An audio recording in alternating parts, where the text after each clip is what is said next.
இந்தியாவை வல்லரசு நாடாக உயர்த்தி கொண்டிருக்கின்ற பாரத பிரதமர் மரியாதைக்குரிய திரு நரேந்திர மோடிஜி அவர்களே, இன்னும் 2 மாதத்தில் தமிழ்நாட்டின் முதலமைச்சராக பொறுப்பேற்றிருக்கின்ற நம் கூட்டணியின் தலைவர் முன்னாள் முதலமைச்சர் மரியாதைக்குரிய திரு எடப்பாடி பழனிசாமி அவர்களே, மேடையில் இருக்கின்ற அனைத்து கூட்டணி கட்சி தலைவர்களை வணங்கி இன்னும் 2 மாதத்தில் நாங்கள் எல்லோரும் ஒன்று சேர்ந்து தமிழ்நாட்டில் ஆட்சி மாற்றத்தை கொண்டு வருவோம் என்று வீர முழக்கத்துடன் வருகை தந்திருக்கின்ற லட்சோப லட்ச நம் கூட்டணி கட்சியின் நிர்வாகிகளே, தொண்டர்களே, ஊடக நண்பர்களே, உங்கள் அனைவருக்கும் என்னுடைய பணிவான வணக்கங்கள். தமிழ்நாட்டில் திமுக ஏன் மீண்டும் ஆட்சிக்கு வரக்கூடாது, தமிழக மக்கள் ஏன் திமுகவுக்கு மீண்டும் வாக்கு போடக்கூடாது என்று பல காரணங்கள் இருக்கிறது. அதில் மிக முக்கிய காரணம், தமிழ்நாட்டிலே கடந்த 5 ஆண்டு காலத்தில் 8752 கொலைகள் நடந்திருக்கிறது. அதாவது சொல்ல போனால் இந்தியாவிலேயே அதிக கொலைகள் நடந்த மாநிலம் தமிழ்நாடு. இந்த 5 ஆண்டு காலத்திலே நான் எண்ணிக்கையில் சொல்லவில்லை, மக்கள் தொகை அடிப்படையிலே பெர் கேபிட்டா. அதில் 1977 கொலைகள் பெண்களை கொலை செய்திருக்கின்றார்கள். அதில் 361 குழந்தைகளை கொலை செய்திருக்கிறார்கள். அதில் 38 பெண் குழந்தைகளை கொடூரமான முறையிலே பாலியல் வன்கொடுமை செய்து கொலை செய்திருக்கின்றார்கள். எப்படிப்பட்ட தமிழகம் என்று, எந்த நிலைக்கு இருக்கிறது என்று தமிழக மக்கள் எண்ணி பார்க்க வேண்டும். இதற்கெல்லாம் காரணம் முதலமைச்சர் ஸ்டாலின் அவர்கள். திமுக அரசு தமிழ்நாட்டிலே மதுவை விற்கவில்லை, மதுவை திணித்துக் கொண்டிருக்கின்றார்கள்.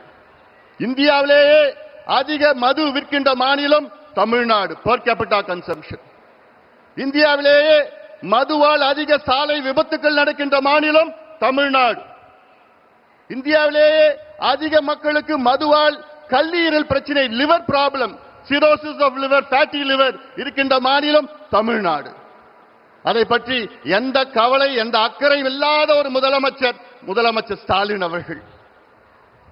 கடந்த 5 ஆண்டு காலத்தில் இந்தியாவிலே பெண்களுக்கு எதிரான குற்றங்கள் 44,000 குற்றங்கள். அதில் 2200 குற்றங்கள் பாலியல் வன்கொடுமை குற்றங்கள். நினைத்து பாருங்கள். நேற்றைய முன்தினம் மதுராந்தகத்தில் ஒரு 15 வயது சிறுமியை 2 மனித மிருகம் பாலியல் வன்கொடுமை செய்து தப்பித்து விட்டார்கள். 4 வாரத்திற்கு முன்பு கிருஷ்ணகிரி மாவட்டத்தில் 2.5 வயது 2.5 year old child, 2.5 வயது குழந்தையை ஒரு மிருகம், அவன் திமுகவின் இளைஞர் சங்க பொறுப்பாளர் என்று சொல்கிறார்கள், பாலியல் வன்கொடுமை செய்து கொலை செய்திருக்கின்றார். 4 மாதத்திற்கு முன்பு கும்முடிப்பூண்டி பகுதியிலே ஆரப்பாக்கம் என்ற கிராமத்திலே 8 வயது குழந்தையை பாலியல் வன்கொடுமை செய்த ஒரு கொடூரன். அண்ணா யூனிவர்சிட்டி பெண்ணை பற்றி நமக்கு தெரியும். யார் அந்த சார் இன்னும் கண்டுபிடிக்கல. கோவை விமான நிலையத்திலே ஒரு பெண்ணை 3 கொடூரன் பாலியல் வன்கொடுமை செய்கின்ற மாநிலம் தமிழ்நாடு. வெட்கக்கேடு அதெல்லாம். தமிழ்நாடு வெட்கக்கேடு. அதற்காகத்தான் நான் சொல்கின்றேன். ஆனால் இவ்வளோ கொடுமைகள், பெண்களுக்கு எதிரான குற்றங்கள், பாலியல் வன்கொடுமை நடக்கின்ற நேரத்திலே சொல்வார்கள், அந்த காலத்திலே ரோம் எரிகின்ற நேரத்திலே அதனுடைய மன்னர் நீரோ பிடில் வாசித்தார் என்று. அதைத்தான் இன்று ஸ்டாலின் அவர்கள் செய்து கொண்டிருக்கின்றார்கள். இவ்வளவு பிரச்சனைகள் மத்தியிலே முதலமைச்சர் ஸ்டாலின் அவர்கள் அன்றாடம் ஒவ்வொரு விளம்பர சினிமாவில் நடித்துக் கொண்டிருக்கின்றார்கள். அன்றாடம் நம்ம பார்த்திருக்கிறோம், விளம்பர காட்சிகளில் நடத்திக் கொண்டிருக்கின்றார், அவ்வளவுதான்.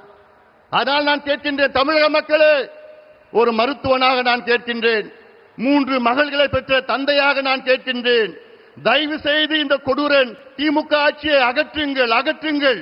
நான் தமிழ்நாட்டில் உள்ள அனைத்து பெண்களை கேட்கின்றேன், அனைத்து பெற்றோர்களை கேட்கின்றேன், அனைத்து மக்களை கேட்கின்றேன். போதும், இவர்கள் ஆண்டது போதும். நாசப்படுத்திக் கொண்டிருக்கின்றார்கள். ஒரு பக்கம் மது, மறுபக்கம் போதைப் பொருட்கள், ட்ரக்ஸ், நார்கோட்டிக்ஸ். கடந்த 5 ஆண்டு காலத்தில் மட்டும் தமிழ்நாட்டில் 22 லட்சம் கிலோ கஞ்சா வணிகம் செய்யப்பட்டிருக்கிறது. 22 லட்சம் கிலோ. அது மட்டுமல்ல, கஞ்சாவை போன்ற இன்னும் கொடூரமான மோசமான போதைப் பொருட்கள், காக்கேன், ஹெரோயின், அபின், எல்எஸ்டி, மித்தைலாம்பிட்டமின், ஃபென்டனைல் போன்ற மேற்கத்திய நாடில் விற்கின்ற அத்துணை போதைப் பொருட்களும் தமிழ்நாட்டில் நகரங்கள் மட்டுமல்ல கிராமத்திலே விற்றுக் கொண்டிருக்கின்றார்கள். வெட்கக்கேடியாகலாம். இவர்கள் மீண்டும் ஆட்சிக்கு வந்தால் தமிழ்நாடு முடிந்துவிடும். இந்த தலைமுறை இருக்காது.